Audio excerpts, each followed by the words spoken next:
Hello and bonjour! It is October 2020 and I'm in the gardens of the Château de Saint-Cloud, a huge royal palace on the western edge of Paris.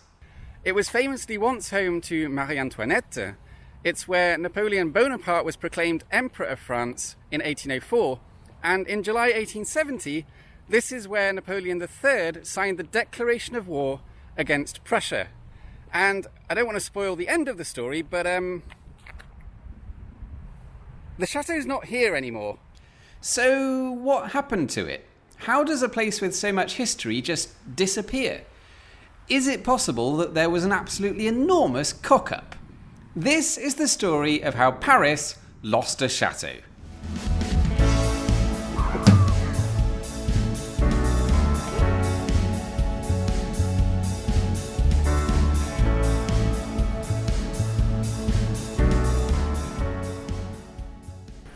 This is the Gare Saint-Lazare, one of the biggest and busiest railway stations in Paris, and today we've come here to do something that a lot of tourists do when they want to go and see a chateau. We're going to catch a local train going down to Versailles. But once we're on the train, we're going to do something that a lot of tourists don't do and get off 5 stops early at Saint-Cloud. And side note, yes, I know that says Saint Cloud, bit of a weird name for a saint, but apparently he was a real person and not just a particularly holy cumulonimbus. Saint-Cloud is a historically wealthy neighbourhood that stands on a low ridge of hills to the west of Paris, giving residents the kind of views that people are willing to pay a bit of cash for. This was already true back in the 1500s when the Gondi banking family, who had links to Florence and the Medicis and all that lot, acquired a house here and started to expand it into a full-on palace. And over the decades it goes through various owners and expansions until one day Marie Antoinette, the Queen of France, decides that she rather likes the look of it. So she pops back to Versailles, finds her husband King Louis XVI and says, Louis, you know we've now got 2 kids. They're only going to get bigger and they're going to need more space. Go on, buy us this palace. Quoi? The purchase of Saint-Cloud was one of the big reasons why Marie Antoinette became unpopular with the French people.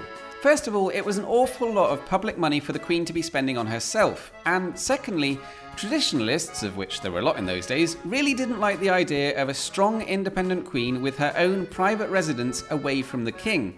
That gave rise to various rumours. The resentment built up, and eventually this started the French Revolution, and ended Marie Antoinette. Anyway, a few years later, when Napoleon comes to power, he makes Saint-Cloud his main residence, and it was here that he was proclaimed Emperor of France in 1804. Which kind of starts a tradition because, skip forward to 1852, and his nephew Louis, Napoleon III, does the same thing. Louis Napoleon then goes about trying to reassert French influence in Europe and beyond. He famously rebuilds Paris with the help of Baron Haussmann. He improves French banking, agriculture and railways, wins a couple of wars and gains some territory. Things are looking up for France. What could possibly go wrong?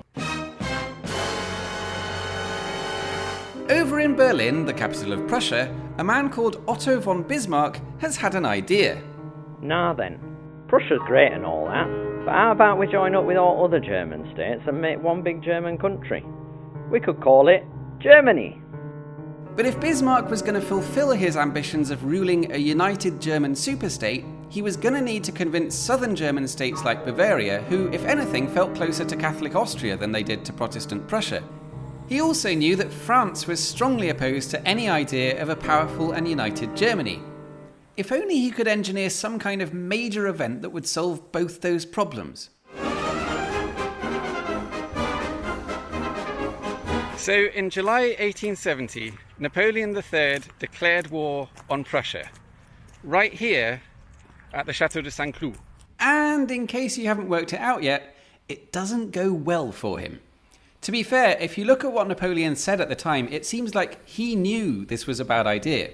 But the French public demanded it. They'd been whipped into a French nationalist frenzy by the Prussian provocations, and when nationalism takes the place of reason, countries tend to make silly decisions. By August, the French army, which, as a reminder, was trying to invade Prussia, is already being driven back into France by a Prussian army that's now supported by combined German forces. And on the 2nd of September, the French are spanked at the Battle of Sedan. Napoleon himself is captured and imprisoned, surrenders and abdicates, and the French Empire collapses. Seriously, if you've ever made a decision that backfired on you, this story will make you feel better about yourself. Because if you thought that was bad, the Prussians are now free to stroll up to Paris, surround it, and put the city under siege. And with the food supply cut off, Parisian restaurants have to start serving things that they find in the city, like horse, rat, zoo animals, and family pets. And if you thought that was bad, by October the Prussians have taken up residence here at Saint-Cloud, Napoleon's own house, and they've started taking pot shots at Parisian defences from the hills. And if you thought that was bad, when the French fought back, a stray French shell hits the Emperor's bedroom and starts a fire. The Prussians, who arguably could have tried to put it out, can't really be bothered, and in the end, the whole chateau goes up in flames. All this within 3 months. Imagine by the end of January next year, the Queen has destroyed Buckingham Palace, or Angela Merkel has burned the Reichstag, or Donald Trump is shelling the White House. Actually, I probably shouldn't joke about that one. Meanwhile, in a final insult, Bismarck rides the wave of national pride back in Germany and unites the country under his rule. And as a bonus, he also takes a large chunk of eastern France with him.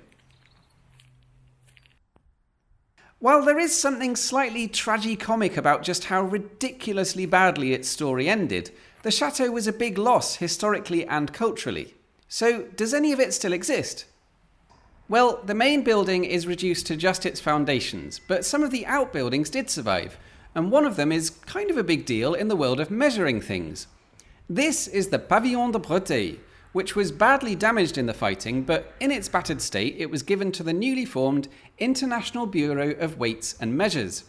They went on to renovate the building, and it was here that they developed the international standards for the metre and the kilogram, among other things.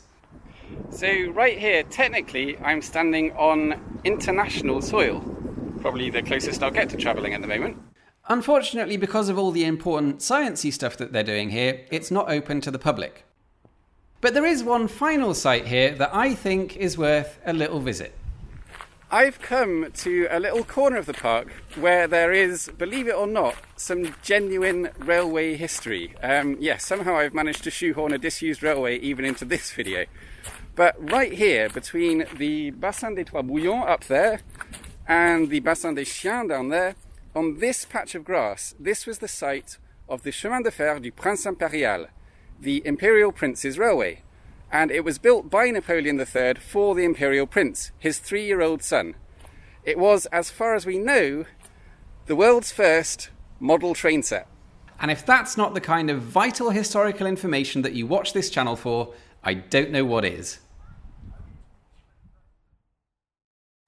If you'd like to visit Saint-Cloud, it's a 20-minute train ride from Saint-Lazare, and an adult single ticket costs €3.65. The Royal Park itself, with its missing chateau, is then a 10-minute walk away, and it's a public space, so entry is completely free. For those of you with accessibility issues, you'll have seen there are quite a few hills and staircases, and while there are wheelchair ramps, they're not always in the obvious location. You will be able to see most of the site, and it is worth coming, it's just not as good as it could be. Anyway, thank you all for watching, and I will see you soon.